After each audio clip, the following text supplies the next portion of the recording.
In yesterday's video where I talked about Israel and Palestine, I spoke of my personal feeling that people that aren't directly affected ought remain serene and calm and yield the floor to people that have personal investment and are closely and directly affected by these issues. That's why I've had a couple of conversations this week from, I suppose you'd have to say, different opposing sides of this very serious matter. Certainly a matter that I consider to be complex, but people on either side sometimes think and directly claim is a simple matter, as a sort of, I suppose, a further indication of how polarizing this matter is. The first of the conversations that took place on my podcast, Under the Skin, is with Dr. Gabor Mate, the therapist and writer, physician, and I would say sort of modern day shaman. But furthermore, and significantly with regard to this matter, he is a Holocaust survivor. Many of his family members were killed in the Holocaust. He had this to say about the situation in Israel now. It's one of the most beautiful, profound, and effective things I've ever seen anybody say about this conflict, and I fail to see how anybody could. I think anybody who sees it will be deeply moved by Gabor Mate's wisdom and truth, his directness and his passion and his compassion. This is one of the issues that's closest to my heart, and it has been for a long time. So, you know my history, I don't have to repeat it, but I'm personally a Holocaust survivor as an infant. I barely survived. My grandparents were killed in Auschwitz, and most of my extended family was killed. That's my personal background. I grew up ashamed of my Jewishness. In Hungary, after the war, I was still bullied for being Jewish. And I remember one of my friends coming to my rescue once saying, "Leave him alone, it's not his fault that he's Jewish." It's a fault, but it's not his fault. This was the defense. So I grew up with that. My grandfather, a physician and an author, by the way, who died in Auschwitz, was a good friend of Vladimir Jabotinsky, who was one of the major Zionist leaders and the founder of the party that became Likud, the current government of Israel. So that's my family, and this is my background. In my teenage years in Canada, I became a Zionist. This dream of the Jewish people resurrected in their historical homeland, and the barbed wire of Auschwitz being replaced by the boundaries of a Jewish state with a powerful army. I found it liberating. It was exhilarating to believe in that dream. And I absorbed all that perspective and all that point of view, and I really believed in it. And then I found out that it wasn't exactly like that. That in order to make this Jewish dream a reality, we had to visit a nightmare on the local population.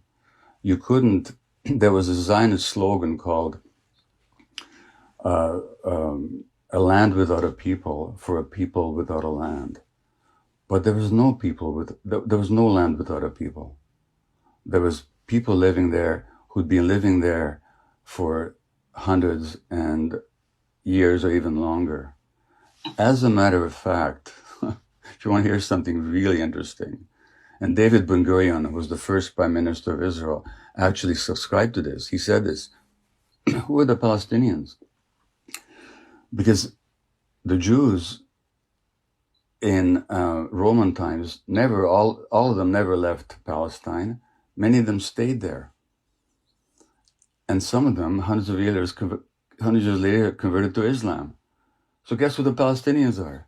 In some ways, they might be descendants of ancient Jews.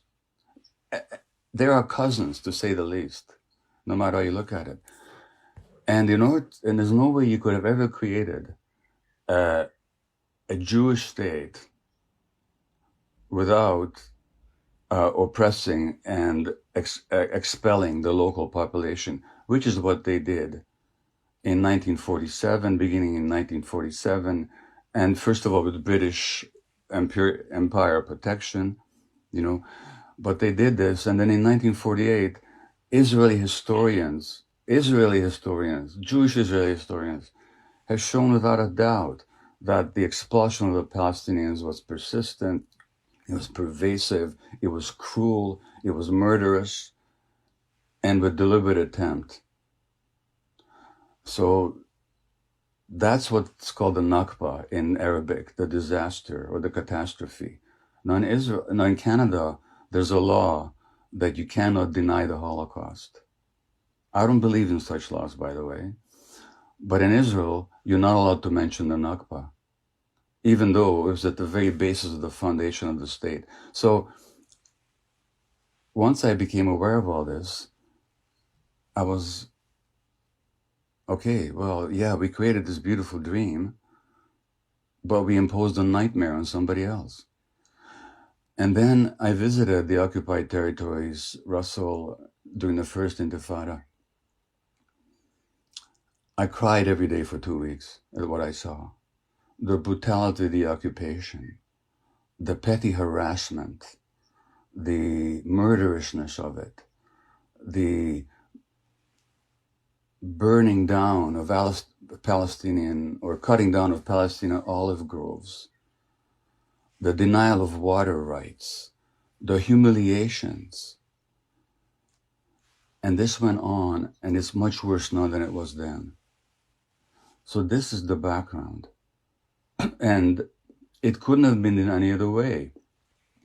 Because again, you couldn't have created that exclusive Jewish state without oppressing or expelling the local population. It's the longest ethnic cleansing operation in the 20th and 21st centuries. It's still going on.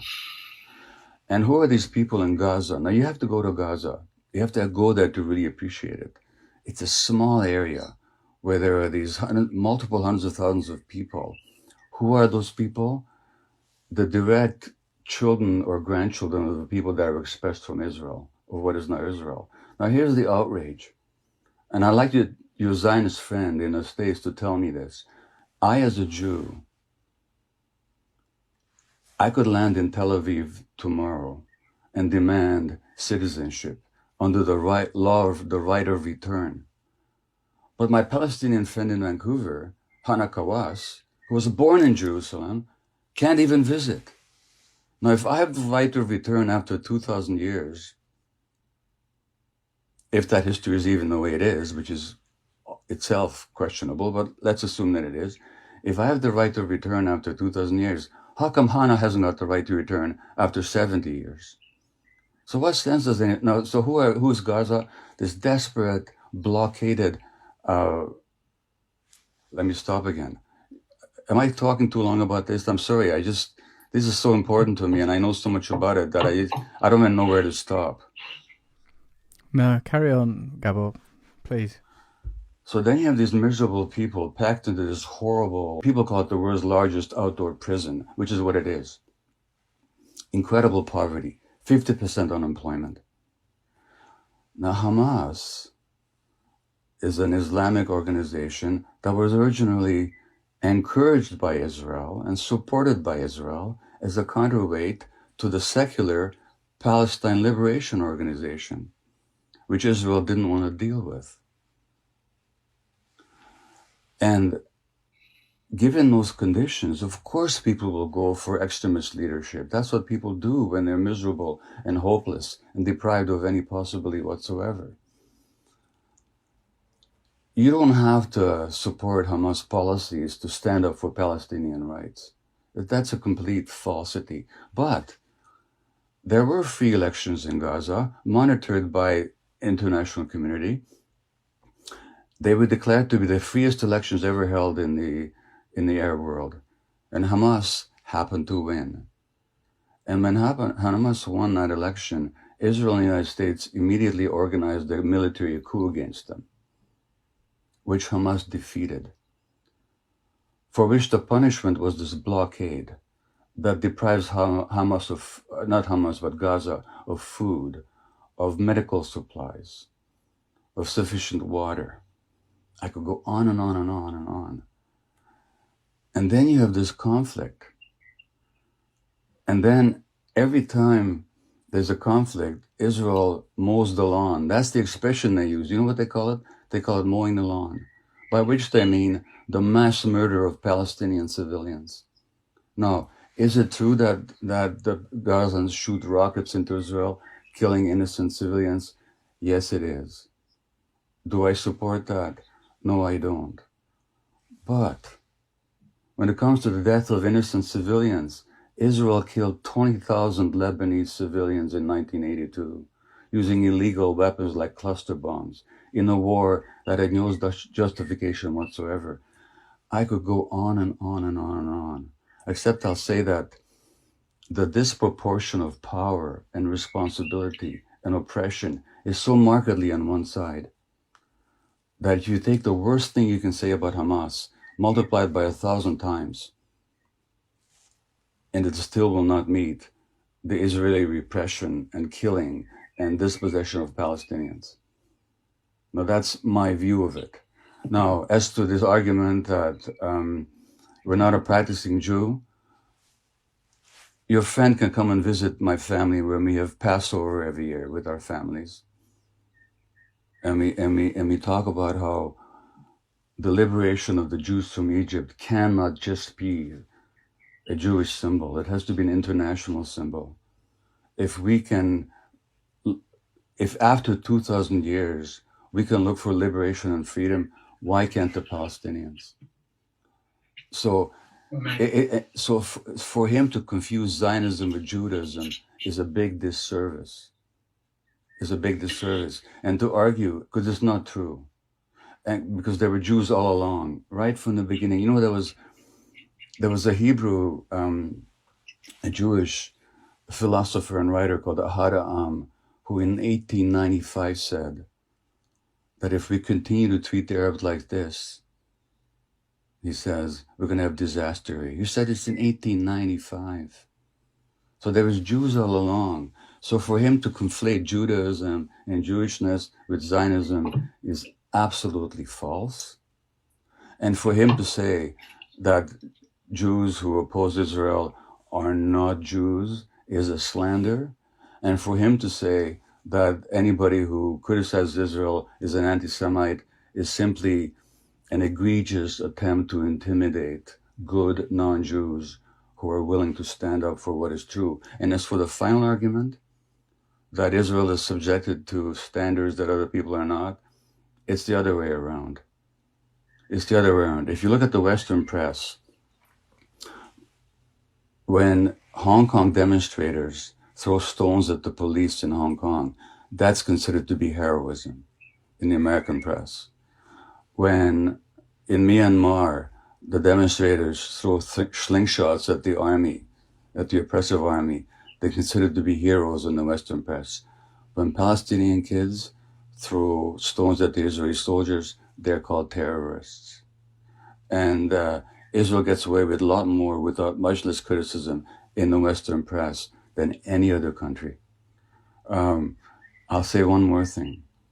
I was recently contacted by a Palestinian woman from Jericho. She runs a program for Palestinian children who spend time in Israeli jails. 14, 15, 16-year-olds are jailed for months or years. Sometimes they can't see their families for months. And she runs a program for them. You know what she does? She meditates with them. She does Sufi dervish dancing with them, swirling dancing, to bring them out of their stress state. She says, we don't have post-traumatic stress disorder here because the trauma is never post. The trauma is daily, she said. I just wish your Zionist friend would visit the occupied territories in Gaza like I have and let him speak the way he speaks now. If he's got any ounce of humanity left, he would cry like I did for 2 weeks when I was there. Do you remember who Albert Speer was? Yeah, the architect for the Nazis. Exactly. So Speer was a Nazi armaments minister and economics minister and Hitler's personal architect, you know. And he was a war criminal and condemned as such. And he wasn't executed, he spent 40 years in Spandau prison after the war. And he had kind of a transformation. And I read his autobiography. And he said, he was often asked, what did you know? And he said, what I knew wasn't the right question. He was talking about the Nazi crimes, the genocide, the brutality, the war atrocities that the Nazis committed, and specifically the attempted, or the genocide, the murder of the Jewish people. And he said, the question wasn't what I knew, the question is what I could have known if I'd wanted to. He said, because I have plenty of hints that, and he describes, for example, how in one of the armaments factories, he runs across some concentration camp prisoners who were seconded to the factory, and he asked them, would you rather be here or in the camp? And he said, the shock on their faces. And I never asked why you look so shocked with that question. Or at one time, Nazi generals, a German general, he says to a German general, I should visit the East sometimes. And his general says, you don't want to see what's going on there. And Speer says, I never asked why. Now, so the question is not what he knew, it's what he could have known had he wanted to. Now, we're not living in Nazi Germany. Anybody can go on YouTube and listen to Ilan Pappé, an Israeli historian, totally eloquent on Israeli history, who's living in England now because life became in Israel too difficult for him. Anybody can listen to Norman Finkelstein, a Jewish professor, world expert on Gaza, who was denied tenure at his university because of his public speaking against Israeli policy. You can listen to any number of Israeli Defense Forces soldiers who talk about the brutality that they now regret having committed. You can listen to Israeli pilots who talk about why they refuse to fly over Gaza because of the atrocities they're made to commit. You can get all the information you want.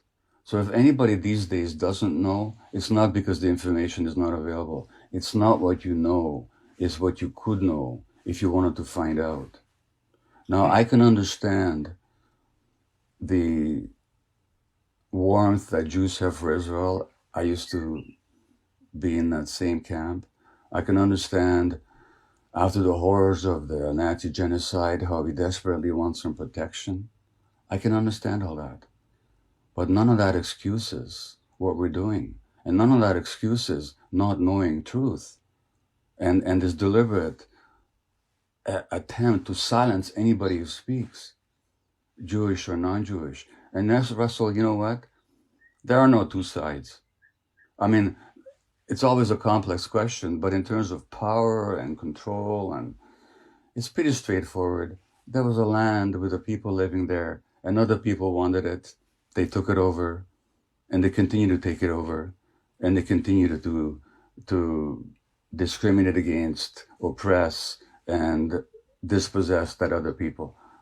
That's what happened, and that's what's happening.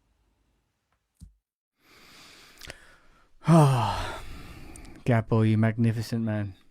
And I really wish that non-Jews of goodwill would stand up against the calumny and not be intimidated by this charge of anti-Semitism. I really wish that. And you know what? It's not a question of being pro-Palestinian. I'm not pro-Palestinian. I'm pro-truth. And ultimately, I think what's going on right now is going to be a disaster for Israelis in the long term, because this cannot be sustained.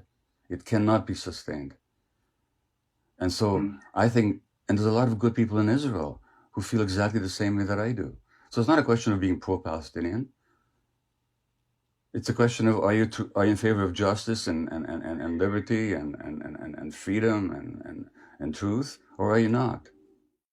That's an extract of my conversation with Dr. Gabor Mate from my podcast Under the Skin on Luminary. That'll be out on Saturday if you want to listen to it in its entirety. And coming up soon, I have an episode with someone who has a vastly differing opinion on the same matter. Thanks very much.